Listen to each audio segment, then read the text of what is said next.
centrífuga é a que o atira fora da trajetória circular.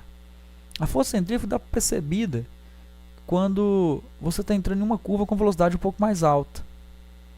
Então, exemplo, quando tu entra em uma velocidade mais alta, o corpo dele tende a ser arremessado para fora.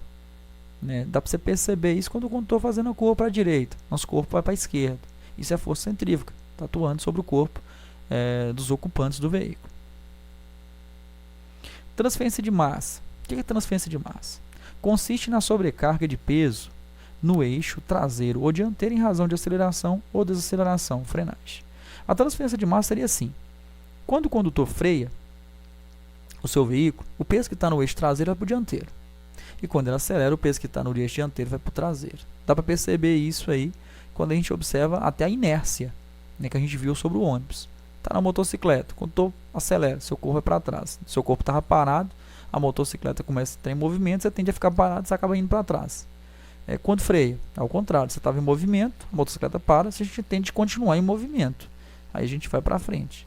Então, essa transferência de massa, que é essa troca de peso, está mostrando aí, basicamente, também a inércia sendo aplicada. Chama transferência de massa. Lembra aí, é só a troca de peso. Quando freia, o peso vai para frente. Quando acelera, o peso vai para trás. Isso aqui são alguns comportamentos que podem atuar sobre o veículo. Nós temos aqui o comportamento subestessante e o comportamento sobreestessante. Quando o condutor entra em uma curva em uma velocidade alta, o que acontece? Acontece o subestessamento. O condutor entra na curva com velocidade alta, tende-se a desgarrar a parte dianteira do veículo. Por que a dianteira? Lembra da transferência de massa? Acelera, o peso vai para trás. As rodas dianteiras tendem a ficar mais leves, desgarra do pavimento. E aí o carro tende a sair de frente em uma curva, igual ele está saindo aqui. O comportamento sobreestessante é diferente. É quando tem a frenagem, a desaceleração. Quando você, exemplo, está com velocidade alta e pisa no freio numa curva, acontece a transferência de carga, o peso que está atrás vai para frente, a parte traseira do carro fica mais leve, ele desgarra do pavimento e tende a entrar para o interior da curva. Então, o comportamento subestessante é o desgarramento das rodas dianteiras. O sobreestessante é o desgarramento das rodas traseiras. Aqui tem relação da aceleração e aqui tem a relação da frenagem. Para ficar fácil, isso aqui vai ser mais ou menos como um macete. Quando o condutor acelera, o peso vai para trás. Acontece em uma curva, por exemplo, o subestessamento, que é o desgarramento das rodas dianteiras. Acelerou, o peso vai para trás, a parte da frente está mais leve, tende a desgarrar com mais facilidade. Atua sobre ele a força centrífuga, que tende a lançar o veículo para fora da curva. Então, acelerou, peso para trás, desgarra a frente e o carro sai fora da curva. Ao contrário, nós temos quando a gente freia. Quando freia, a transferência de carga transfere o peso da roda traseira para a dianteira. Acontece o desgarramento da roda traseira, que dá o nome de sobreestessamento.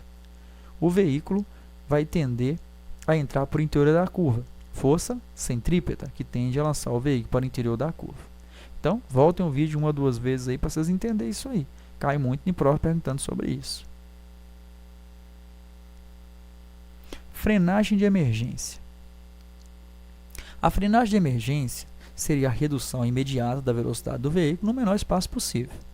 A frenagem de emergência, eu não vou usar ela frequentemente. Eu vou usar ela em uma situação de emergência. Estou dirigindo, acontece uma situação de eu ter que parar meu veículo muito rápido, eu vou usar a frenagem de emergência. Retire o pé do acelerador. Retirar o pé do acelerador colocando sobre o freio. Então, você vai tirar o pé do acelerador e pisar no freio. Manter o veículo em linha reta. Freie fortemente. A força sobre o sistema de freio não deve ser superior do atrito do pneu com o pavimento. Por quê? Porque se você pisar no freio com tanta força, vai travar as rodas. Aí vai perder o atrito, vai perder a aderência do pneu com o asfalto. O carro vai continuar andando com as rodas travadas. Vai levar mais tempo para parar. Então, nesse caso, se essas rodas travarem, alivia o pedal de freio. Então, travou a roda, você percebeu que está travando a roda. Você libera, você viu que o carro está continuando andando com a roda travada, tá fazendo aquela cantada de pneu. Você vai aliviar o pé do pedal de freio, fazendo com que libere um pouco as rodas, volte até a aderência, volte a ter o atrito com o pneu com o solo, até o carro parar. Quando tem um sistema ABS, a gente não tem esse problema não. Isso aqui é mais se o sistema não tiver, o carro não tiver o sistema ABS. Só aciona a embreagem no final da parada. Para quê? Para o carro não apagar.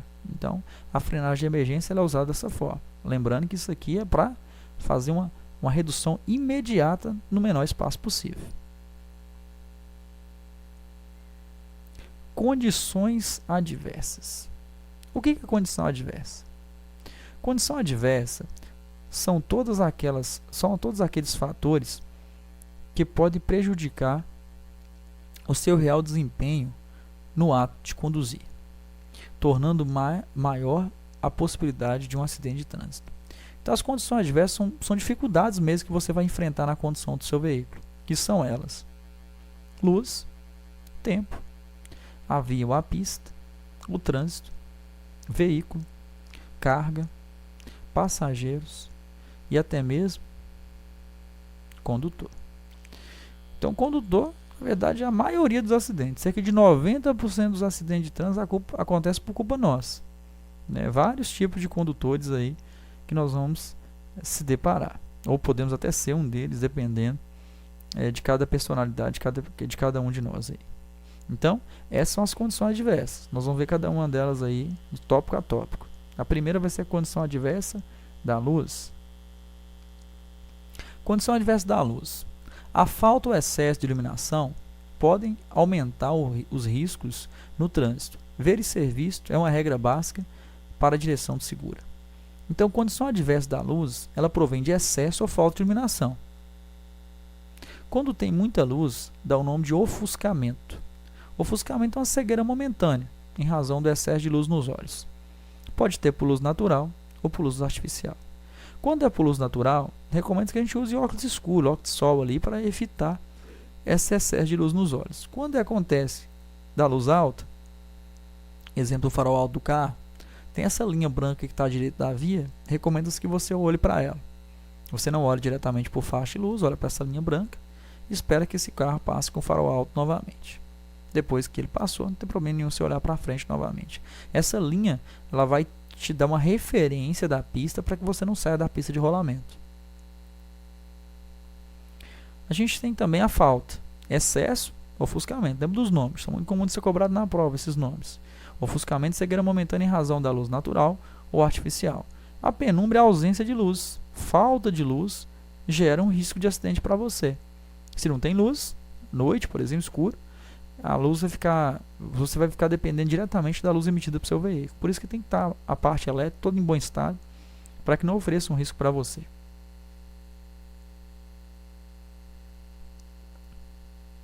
Algumas condições climáticas e naturais afetam as condições de segurança também. A gente tem chuva, a gente tem neblina, neve. Aqui no Brasil não tem, né? Mas pode acontecer granizo também e tal.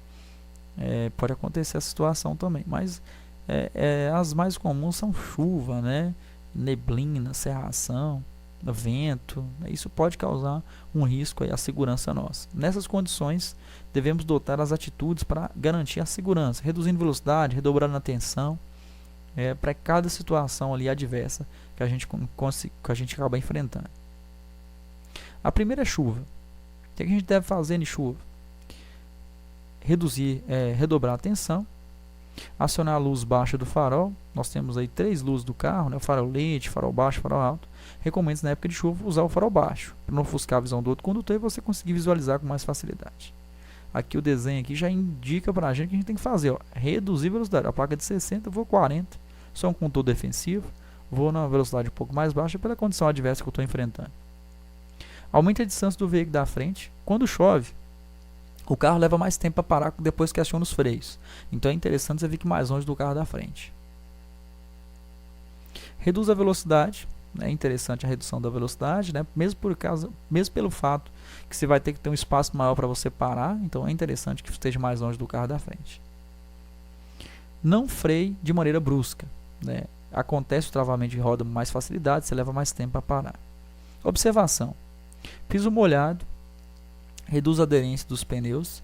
Velocidade reduzida e pneus em bom estado evita acidentes. A perda de aderência do pneu com o solo é quando o veículo flutua na água e você perde totalmente o controle sobre o veículo. Aquaplanagem ou hidroplanagem. Então, aquaplanagem ou hidroplanagem é a perda total de aderência. A aderência nós vimos anteriormente, lei da física, e nós temos a questão de contato do pneu com o solo. Quando acontece a aquaplanagem, o carro flutua literalmente por uma fina camada d'água entre o pneu e o solo. O que pode acontecer a aquaplanagem com mais facilidade? Pista plana, reta, veículo em velocidade alta e pneus em mau estado de conservação. Isso proporciona para acontecer a aquaplanagem com facilidade maior. O que fazer? Tirar o pé do acelerador progressivamente, virar levemente a direção para a direita e para a esquerda, e testar levemente a direção do veículo, levemente. Não frear de maneira nenhuma, porque acontece a transferência de carga, o carro pode acontecer até de rodar na pista de rolamento. Não virar bruscamente a direção do veículo. Se virar bruscamente também a gente pode perder o equilíbrio do veículo, ele perde perder o equilíbrio e consequentemente também gerar um acidente. Então o que você pode fazer é tirar o pé do acelerador devagar, virar devagarzinho para a direção para a direita e para a esquerda, não frear e não movimentar a direção até que o veículo tenha contato dos pneus com o solo novamente e volte até a aderência. Isso, consequentemente, você vai voltar até a estabilidade. Então lembra, quando ele está aquaplanando ou hidroplanando, que é a mesma coisa, são sinônimos essas palavras, ele está literalmente flutuando sobre a água, não tem contato com asfalto algum, ele está flutuando sobre a água. E esses são os procedimentos a ser adotados em caso de aquaplanagem. Área de alagamento. Como passar por um alagamento? Engrene a primeira marcha e passa acelerando em torno de 2.500 RPM, que é rotação por minuto. Vai estar mostrando no painel, no tacômetro, no conta-giro do carro lá. Para evitar que entre água pelo sistema de escapamento. É recomendável que você acelere, porque quando você passa por uma área de alagamento é diferente da aquaplanagem. A aquaplanagem é uma pequena quantidade de água. Quando é a questão do alagamento, tem uma grande quantidade de água. Então, certamente, o escapamento do carro que fica na parte inferior, parte de baixo, vai estar submerso sobre água. Então, é interessante que você acelere para evitar que entre água no sistema de escapamento. Pede primeira marcha, por quê? Porque é a marcha mais forte do carro. Então, o carro vai ter muita força, não vai ter muita velocidade, mas vai ter muita força. Vai conseguir sair daquela situação com mais facilidade. Não tire o pé, não mude a marcha durante a área de alagamento. Por que não mude a marcha? Porque quando você muda a marcha, você tira o pé do acelerador e para apertar a embreagem e consequentemente passar a marcha. Esse tempo pode ser que não é o suficiente e vai ter um volume de água intenso na parte de baixo do carro que pode fazer com que o motor do carro apague. Não mude a marcha durante a passagem de alagamento. Não passe por alagamento, cujo volume da água esteja acima da metade da roda do veículo. É porque passa da metade da roda, pode ser que o veículo não vai ter como passar, né? Vai criar uma resistência da água no veículo. Consequentemente, o carro pode ser levado pela água. Então, recomendo que só passe se estiver no máximo na metade da roda do carro. O carro afogou. Não dê partida. Deixe desligado e aguarde. Por quê? Você vai danificar mais se der partida. Afogou, ele parou de funcionar, você não pode dar mais partida. Começou a passar na área de alagamento lá, por isso que o ideal é não passar, né? Tenta evitar essa área de alagamento, porque inevitável são esses procedimentos a ser adotados. Então, se ele apagou, deixa ele quietinho, não dá partida, deixa ele desligado. Não dá partida novamente, não, senão você vai acabar danificando mais do que a água já danificou o motor do carro. Passando o alagamento, faça um check-up total no seu veículo, desde o óleo, transmissão, até o sistema de ventilação. Então, você vai dar um check-up em todos os itens do carro, né? Sistema de lubrificação, né? O óleo, vai dar um check-up no sistema elétrico do carro lá, para ver se está funcionando corretamente. Depois que passou essa área de alagamento, esse grande volume de água que o carro teve que se deparar. Neblina ou cerração. Acontece muito a questão da condição adversa de neblina ou cerração, geralmente próximo de cidades litorâneas, próximo do mar. Acenda a luz baixa do farol, é interessante para você ver, é uma condição adversa de visibilidade.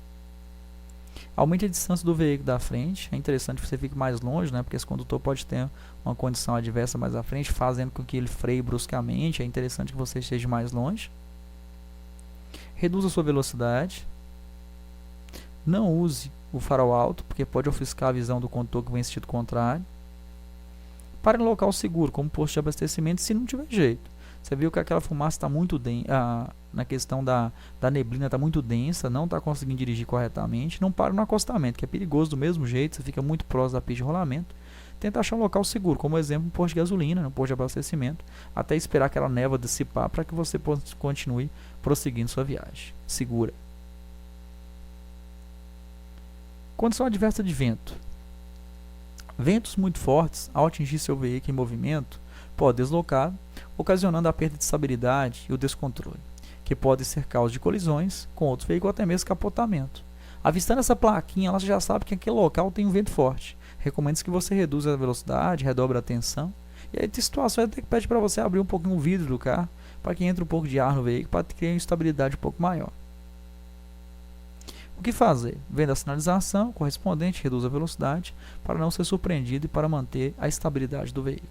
Então, toda condição adversa, vocês perceberam já, fala tudo lá, ó, reduzir velocidade e redobrar a tensão. Essa e mais alguns itens lá de cada condição adversa. Sempre a redução de velocidade é interessante, porque a aderência trabalha de forma contrária à velocidade. Quanto maior velocidade, menor aderência. Quanto menor velocidade, maior aderência, maior estabilidade ao veículo. Aqui nós temos a condição adversa da fumaça, onde a fumaça há fogo. Aquele ditado popular dá certinho para cá. Então, quando tem a fumaça está muito densa, o ideal é que você não passe. Agora tem situação que é inevitável. Evite passar quando a fumaça estiver muito densa. Caso seja inevitável, acenda os faróis do carro, é interessante. Fechar os vidros também, né, porque senão você não consegue respirar dentro do carro. Não pare dentro da nuvem de fumaça, que pode gerar um acidente. Talvez um condutor que vem atrás pode ser que não perceba a sua intenção ainda, e certamente gerar um acidente. Não freie bruscamente, de maneira nenhuma frear bruscamente seu veículo.